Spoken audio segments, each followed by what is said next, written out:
What's up, guys? This is the Gospel according to Mark with a C. He is I and I am he. Just taking some time to tell you exactly what's on my mind. And guys, I just want to give a quick shout out to everybody out there who might be affected by Hurricane Dorian.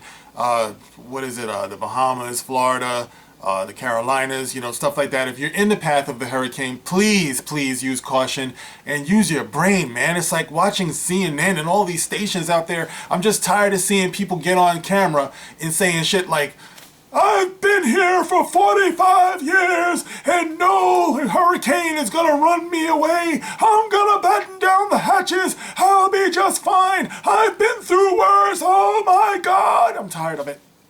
You know what I'm saying? It's like, don't be a hero. Don't try to be a legend. Just get someplace safe and take care of you and your loved ones and your pets. God, man, I just, please, use good sense. Use caution. All right, guys, look, I want to talk about this story that I saw, and it just seems like now that, Episode 9, Star Wars, The Rise of Skywalker, is less than, like a few months away. It's like you've seen all of these stories come out where you got Kathleen Kennedy, you got J.J. Abrams, you got all these people talking about how they welcome criticism all of a sudden, so they're addressing the, the concern of fans who just might not be happy with what they've been doing for the last, 5 or 6 years with Star Wars. So now this is the latest one that I have here, and this is on comicbook.com, and it says, Star Wars, The Rise of Skywalker director J.J. Abrams addresses angry fans. And this is by J.K. Smith, and it goes on to say, over the last 4 decades, the Star Wars franchise has benefited from having some of the most passionate fans in the galaxy. Or the hell you say, it's good of you to notice. From merchandising to media, from cosplaying to role-playing, the Skywalker saga has been part and parcel with a community that has grown up with and supported the franchise throughout multiple generations. Tell that truth, that is absolutely right. And with such a rabid fandom comes some more toxic elements, as there are also people who tend to take that passion a step too far. It's always interesting to me when they focus on that kind of thing. It's like when everybody is praising Star Wars, especially Disney Lucasfilm Star Wars, I have yet to see one article that says that, listen, you're taking your adoration too far. No, it's sky's the limit. If you love what we're doing, we just love everything about you. You can do no wrong. Rabbit fandom means nothing. They've said nothing about the crazy Reylo shippers out there. But when you get into people who are rightfully critical of your plot holes and the lack of story and character development that's been going on with your films, all of a sudden now toxic fandom becomes an issue. That's a topic of conversation. It's strange how that works. Alright, so that's not to say that everyone who criticizes Star Wars is a bad fan, but there's no denying that some people take their passion a step too far. Star Wars The Rise of Skywalker director J.J. Abrams recognizes this point all too well. After Star Wars The Force Awakens premiered in theaters, he received a lot of criticism for a myriad of reasons, even though the film went on to gross billions of dollars at the box office. Why do they always say that? Why do they always use the fact that these films are making billions of dollars to kind of offset the fact that you have people who are not happy? Well, they're not happy because they spent those billions of dollars. You understand what I'm saying? Now, if you were offering refunds, I can understand where you were coming from. But you don't have the guts to do that. I wonder if you would offer refunds to everybody who was honestly dissatisfied with The Force Awakens and The Last Jedi. I wonder how many people would actually take you up on that. I think you'd probably be shocked and disappointed and heartbroken to know the answer to that.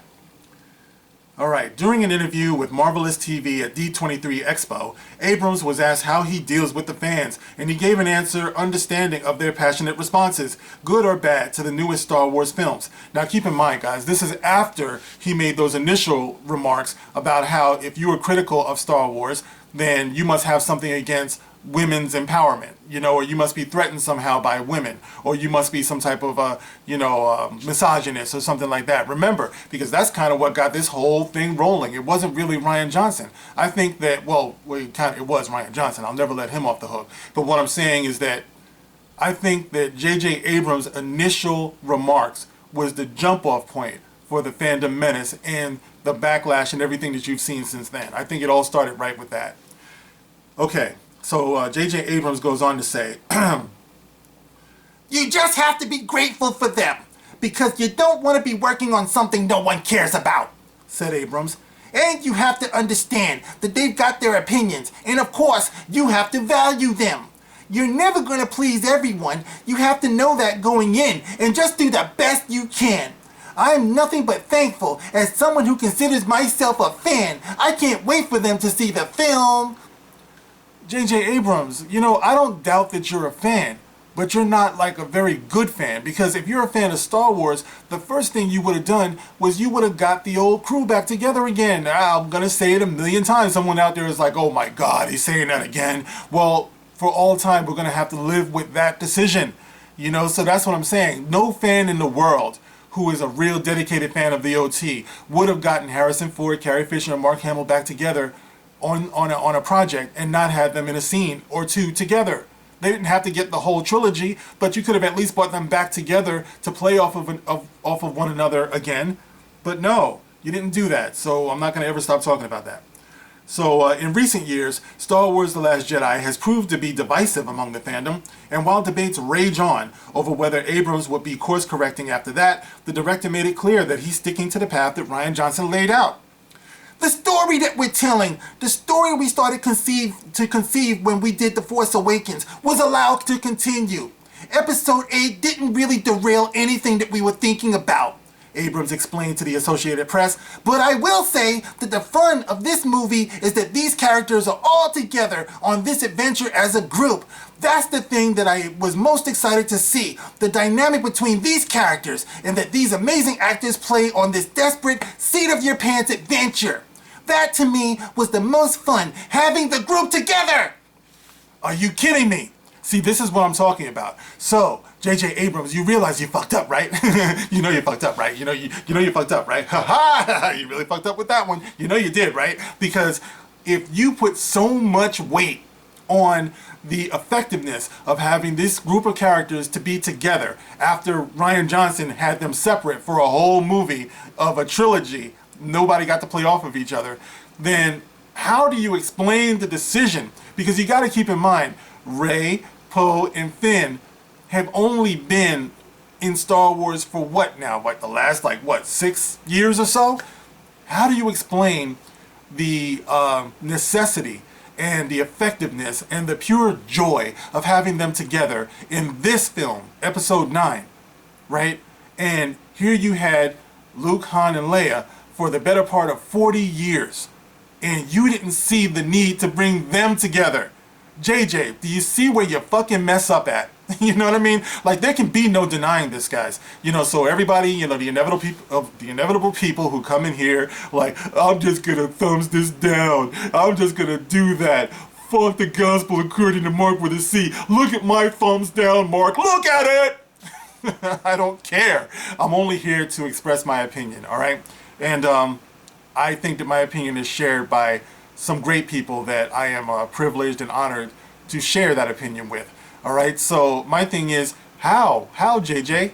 Please explain it to me. How is it so important and so effective and so wonderful that you can get Rey, Poe, and Finn together in an incredible adventure, and you, my friend, didn't see the need to get Han, Luke, and Leia together? This is going to baffle me forever. You must understand that. And now that you said that, it just brings it up. I mean, once again, maybe it's just me. I don't know.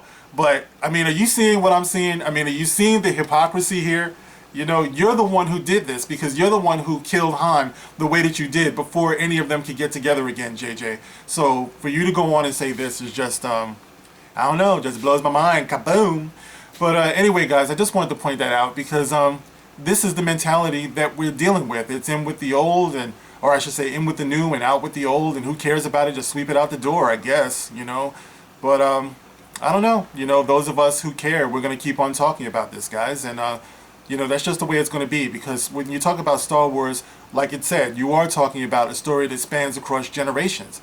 And for you to drastically alter it the way that you did, you know, now you got Palpatine coming back. And, you know, to me, that's just the equivalent of, like, somebody updating The Wizard of Oz. And the Wicked Witch, it turns out, she didn't die. you know, when Dorothy did that to her, you know what I mean? And now we're going to take out the Wicked Witch properly. You know, what Dorothy did, that didn't do it, you know? So we're going to make a new series of films where the Wicked Witch is going to be the, you know, the bad guy. Because Dorothy didn't do what we thought that she had done for the last 100 years. So anyway, guys, that's my opinion on that. Of course, you can get in the comment section. Let me know how you feel about that. Are you seeing the hypocrisy? Does it not matter? You know, let me know. I respect your opinions as always. You can like, you can share, you can subscribe. Of course, hit the notification bell. If you have been subscribed, make sure that you are still subscribed. And I really do appreciate you guys. And thank you so much for your support. All right, guys, that's it for now. You can catch me on Twitter as always. This is The Gospel According to Mark with a C. I'll catch you on the next one. Rock on.